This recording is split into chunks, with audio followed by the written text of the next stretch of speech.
let's just jump right into it. Coach Fisher is on the Corky's Hotline. He returns to the Scott and BR Show. Good morning, Coach. Hey, Scott, BR. How you guys doing? Coach, we're doing great. Happy New Year to you, sir. Yep. Thank you. You guys, too. Thanks. So, Coach, how much does the head basketball coach at not just San Diego State, but any school, have to do in the scheduling process?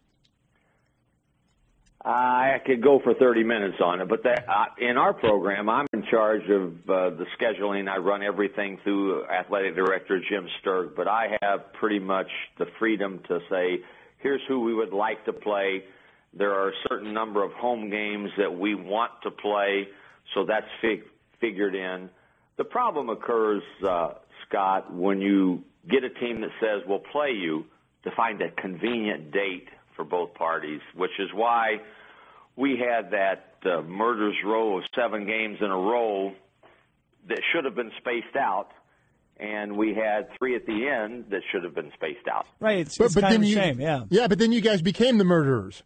Yeah, that kind of. You know? Well put. Right. Yeah. I mean, it's kind of a strange deal when you go to Baylor and you have SC, and then Long Beach State, who was ranked. Right. They were coming off a huge win. And tough game. Arizona, Santa Barbara, Creighton, Cal. And then you get the city championship. But then all of a sudden it goes weird. It's like Elon and Redlands and San Diego Christian.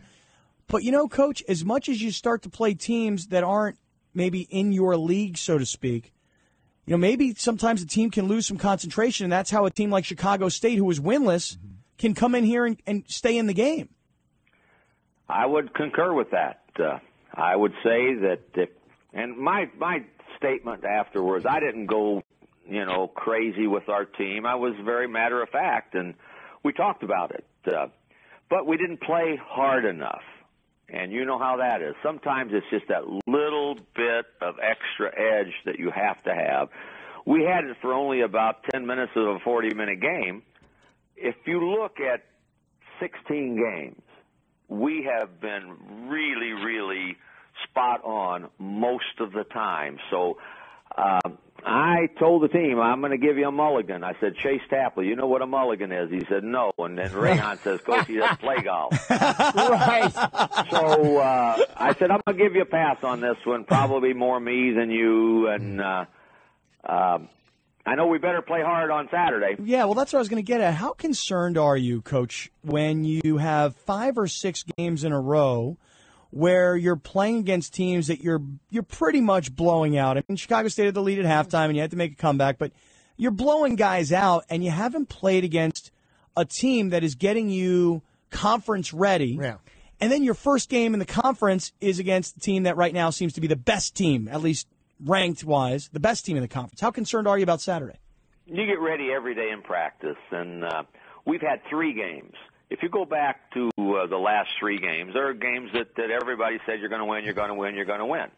Prior to that, before Christmas, I was very concerned about a team nobody had ever heard of, Elon. They beat South Carolina. They played North Carolina State tough. This was a good team. This is a team we were better than, but this was a good team. And we manhandled them without Xavier Thames, who got hurt the day before the game. So I'm not worried about who we've played in terms of will we be game ready. We're going to be game ready. Will we be game good enough? And as a head coach, you would much rather learn the lesson without having to suffer an actual loss. I think so. Yes, for sure. I think we've got a team. Even though we got a lot of guys that are either new or stepping into new roles, we've got a group of guys that have been really, really a treat to work with. They're great in the locker room, on the court. They understand. They're not excuse makers. They know when things are going the way they want and why, and when they're not. And we'll be ready to play tomorrow and against a terrific team. So, yeah, Coach, can you scout out for everybody? And we're talking to Steve Fisher from San Diego State. San Diego State tomorrow at Viejas Arena takes on UNLV. And, look, UNLV's number 12, San Diego State's number 22. UNLV's got this really high RPI ranking of number 11 in comparison to San Diego State, which is at like 58. So can you just scout for everybody what UNLV is bringing? Well, I would tell our fans, and most of them that are going to be there tomorrow were there last year. They're all the same, and they've added Mike Mosier, who's a 6'8", transfer from UCLA who just became eligible, who leads the nation in rebounding. So it's the same team that we beat 3 times last year. Every game went to the last 2 minutes, 3 minutes, with either team having a chance to win. They have a new coach. They are running more than they did. They are one of the leading scoring teams in the nation. They're scoring, I believe, in the 80s. So you're going to see a group of really, really athletic, talented players who are very experienced. They've got 3 starting seniors that have started every game for 3 or 4 years. So, Coach, I know you always like to kind of issue the challenge to the fans. I mean, look, the fans have been great already this year because you've already built this thing, and now they've been conditioned to start coming. But I think tomorrow, you talk about home field, home court advantage, with a team like this that's been here before versus a team like yours that there are a lot of new parts. This is where you really need that crowd to come alive. No question about it. And your earlier statement, we have tremendous fans.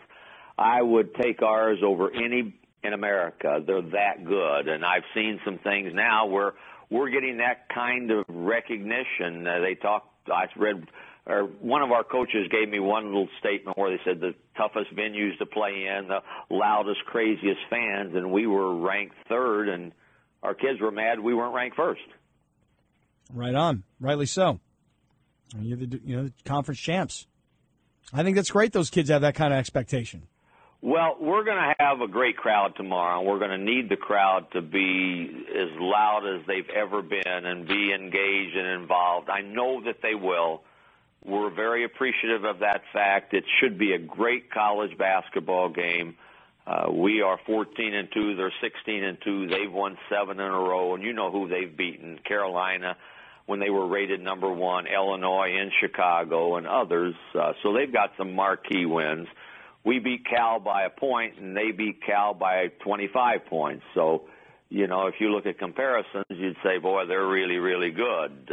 But we feel we're really good also. Do you even touch that kind of line of thinking when you're talking to your team? No. I think that's a good idea. I'm going to leave that one alone. Leave it alone. We talk about, BR, the fact that league play, opening at home against a really good team. Our players, to be honest with you, our players know almost all of the players on their team because many of them are from the Los Angeles area, and they're friends with them every day except 2 or 3 times a year. So we'll be ready to go in and compete as hard as we can, and hopefully we will play really, really well. But we will play hard, I guarantee you that. Coach, you know that I'm like a wannabe motivational speaker, right? I need you. We practice at 1 o'clock today. You're more than welcome. He said wannabe, Coach. Let's not jump overboard here. As long as you donate the honorarium back to the university. Here's my motivational speech for the San Diego State basketball team. You see, guys, every number seems to be in favor of UNLV. Number of returning players, number of wins against, highly ranked teams, RPI, national ranking. Everything seems to be pointing towards UNLV. But you see, we've got to take inspiration where we can get it. And right now, the most inspiring figure in all of sports is a guy who they said he couldn't, he would never, he can't, he doesn't have the et cetera, et cetera. Coach, what do you think of Tim Tebow? You know what, Scott? I was waiting to see how long. I thought you weren't going to bring that up. I've been listening, and that's all you've been talking about. I thought we'd get 30 seconds of Aztec basketball, 30 minutes of Tim Tebow and Denver Broncos. Well, I want you guys to go back and roll the tape back, and I don't know whether you're like a lot of these guys that flip-flop when the timing is right, but I've heard so many people bash him to death when he was either not playing or playing poorly, and now they're all jumping out and saying, well, can you believe what he's doing? I'm impressed. I'm a fan. I'm going to watch, I think, if we don't have practice when they're playing. You got to help me when they don't play tomorrow, do they? Yeah. So here's the deal. Your game's at 1 o'clock, right? Right. They play tomorrow or Sunday? They play tomorrow at 5 o'clock. So you'll get done with your game and your media commitments and everything you got to do.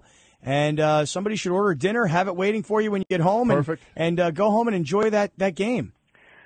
That will be a good one to follow up our game. I agree with you. And Coach, as a coach, I mean, how much do you appreciate the job that John Fox has done, the head coach for the Broncos?